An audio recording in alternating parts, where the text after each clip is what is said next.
इस वीडियो में हम जानेंगे कि प्राइवेट लिमिटेड कंपनी क्या होती है, प्राइवेट लिमिटेड कंपनी बनाने के क्या फ़ायदे हैं, इसे शुरू कैसे करते हैं और प्राइवेट लिमिटेड कंपनी बनाने में पूरा खर्चा कितना आता है। इस वीडियो को देखने के बाद आपके मन में प्राइवेट लिमिटेड कंपनी से जुड़े सभी डाउट क्लियर हो जाएंगे। तो वीडियो लास्ट तक देखना, आपको बहुत कुछ जानने को मिलेगा। तो आइए वीडियो शुरू करते हैं।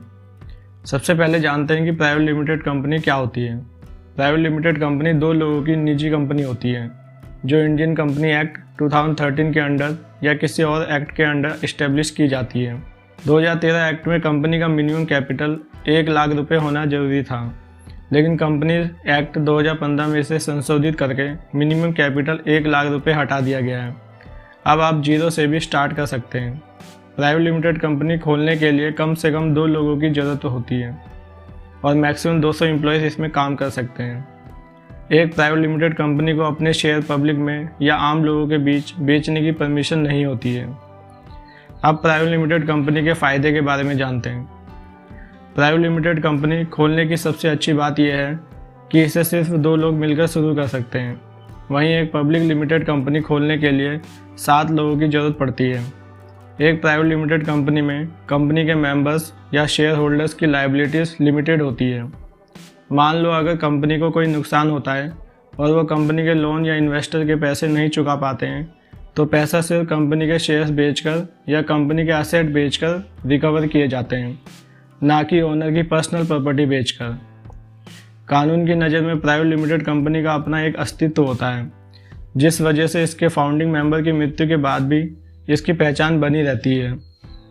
प्राइवेट लिमिटेड कंपनी का एक फ़ायदा यह है कि आप इजीली फंड रेज कर सकते हैं।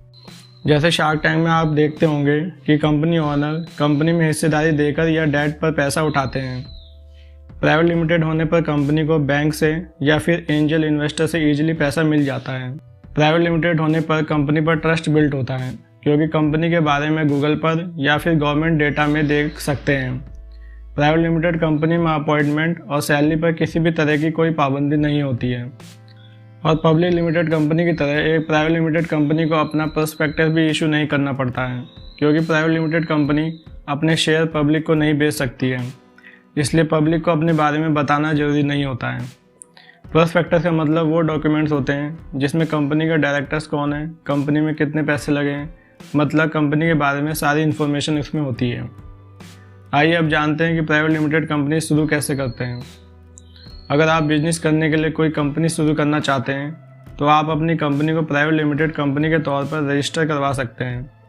रजिस्ट्रेशन के लिए क्या ज़रूरी है, आइए वो जानते हैं। पहला है 2 डायरेक्टर्स। जी हाँ दोस्तों, कंपनी को चलाते कौन है? डायरेक्टर्स। इसलिए एक प्राइवेट लिमिटेड कंपनी चलाने के लिए मिनिमम 2 डायरेक्टर्स की ज़रूरत पड़ती है। एक आप खुद हो सकते हो और दूसरा आपका कोई फैमिली मेम्बर या बिजनेस पार्टनर हो सकता है, और ये दोनों डायरेक्टर्स कंपनी के शेयर होल्डर्स भी होते हैं। अब कंपनी के डायरेक्टर्स के तौर पर आपको 2 बातें ध्यान रखनी होगी।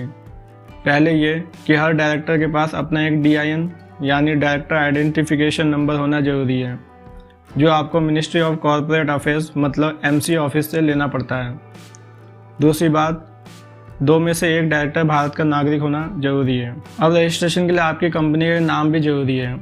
आपकी कंपनी किस नाम से होगी, इसके लिए आपको रजिस्ट्रार ऑफ कंपनी में रजिस्ट्रेशन के लिए 4 से 5 नाम भेजने होते हैं, क्योंकि एक नाम की दूसरी कोई कंपनी रजिस्टर नहीं हो सकती है, या फिर आपकी कंपनी का नाम किसी दूसरी कंपनी से मेल भी नहीं होना चाहिए। इनमें से जो नाम अप्रूव होते हैं उनमें से किसी भी नाम के साथ आप कंपनी शुरू कर सकते हैं। तीसरा है कंपनी का रजिस्टर्ड ऑफिस एड्रेस। जब आप मिनिस्ट्री ऑफ कॉर्पोरेट अफेयर्स के रजिस्ट्रार ऑफ कंपनी में रजिस्ट्रेशन की एप्लीकेशन डालेंगे, तब आपको अपनी कंपनी के लिए एक रजिस्टर्ड ऑफिस एड्रेस भी देना होगा।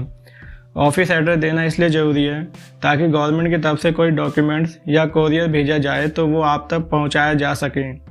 साथ ही ऑफिस एड्रेस इसलिए ज़रूरी है ताकि आप बता पाएँ कि आपकी कंपनी कहाँ से काम कर रही है और आपकी लोकेशन क्या है, और लोग आपसे कहाँ कम्युनिकेट कर सकते हैं। चौथा है DSC। DSC का मतलब डिजिटल सिग्नेचर सर्टिफिकेट होता है। जैसे प्राइवेट लिमिटेड कंपनी में मिनिमम 2 डायरेक्टर होते हैं, तो दोनों का ही डिजिटल सिग्नेचर बनवाना पड़ता है और डिजिटल सिग्नेचर सर्टिफिकेट भी लेना पड़ता है। DSC पेपर सर्टिफिकेट के बराबर ही होता है, जो आपकी कंपनी की डिजिटल प्रूफ ऑफ आइडेंटिटी होती है। जिससे आप ऑनलाइन या इंटरनेट पर अपनी आइडेंटिटी साबित कर सकते हैं। पांचवा है, कौन से डॉक्यूमेंट्स की जरूरत पड़ेगी। प्राइवेट लिमिटेड कंपनी रजिस्टर करवाने के लिए आपके पास पैन कार्ड, आधार कार्ड, पासपोर्ट आदि होने चाहिए।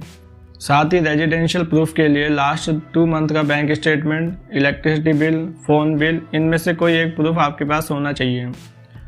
और आपने जहां का ऑफिस एड्रेस दिया है वहां का नोटराइज रेंटल एग्रीमेंट या वहां का इलेक्ट्रिसिटी बिल एनओसी के साथ या प्रॉपर्टी ओनर से ली गई एनओसी के साथ सेल डीड या प्रॉपर्टी डीड का होना अनिवार्य है। छठा है, file spicy form with MOA and AOA. Private limited company register करने के लिए मिनिस्ट्री ऑफ कॉर्पोरेट अफेयर्स ने स्पाइस फॉर्म यानी simplified proforma for incorporating a company electronic form introduce किया है। 2015 से पहले कंपनी रजिस्टर करने के लिए अलग अलग तरीके के कई फॉर्म भरने पड़ते थे, पर अब इन्हें एक साथ मर्ज कर दिया गया है। स्पाइसी फॉर्म के साथ एमओए और एओए भी सबमिट करना होता है। एमओए यानी मेमोरेंडम ऑफ एसोसिएशन और एओए यानी आर्टिकल ऑफ एसोसिएशन। एमओए में ये बताया जाता है कि कंपनी के शेयर होल्डर्स का कंपनी के साथ रिलेशन कैसा है और कंपनी बनाने का मेन ऑब्जेक्टिव क्या है। वहीं आर्टिकल ऑफ एसोसिएशन में ये बताया जाता है कि कंपनी किस तरह ऑपरेट होगी और इसका पर्पस क्या रहेगा। ये सारी चीज़ें फाइल करने के बाद मिनिस्ट्री ऑफ कॉर्पोरेट अफेयर्स आपकी प्राइवेट लिमिटेड कंपनी को अप्रूवल देता है और एक सर्टिफिकेट ऑफ रजिस्ट्रेशन देता है जिसमें आपका पैन नंबर भी मेंशन होता है। इस पूरे प्रोसेस को होने में 1 हफ्ते तक का समय लग जाता है। लेकिन दोस्तों, आपको ये पूरा प्रोसेस किसी प्रोफेशनल सीए या लॉयर से करवाना चाहिए ताकि कोई गलती की गुंजाइश ना रहे, क्योंकि कई बार छोटी छोटी गलती हो जाती है जिससे आपका पैसा और समय दोनों बर्बाद हो सकता है।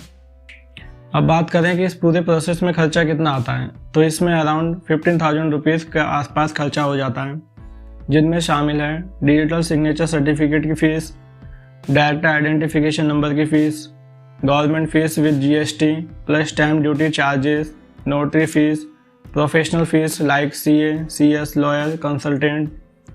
दोस्तों, कंपनी बनाने के साथ कुछ लीगल रेस्पॉन्सिबिलिटी भी आती है, जैसे हर साल कंपनी की इनकम टैक्स की ITR 6 फाइल करनी होती है।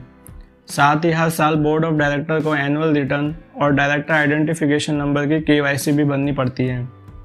Hindustan Coca Cola beverage private limited, Jaguar and company private limited, mother dairy fruit and vegetable private limited, Parle product private limited, ये इंडिया के कुछ पॉपुलर प्राइवेट लिमिटेड कंपनी के नाम हैं जो सक्सेसफुली अपना बिजनेस चला रही हैं।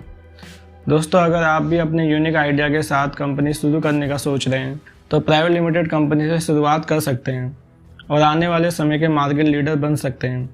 मुझे उम्मीद है ये वीडियो आपको पसंद आया होगा। मिलते हैं एक नई इन्फॉर्मेटिव वीडियो के साथ, तब तक के लिए take care and bye bye.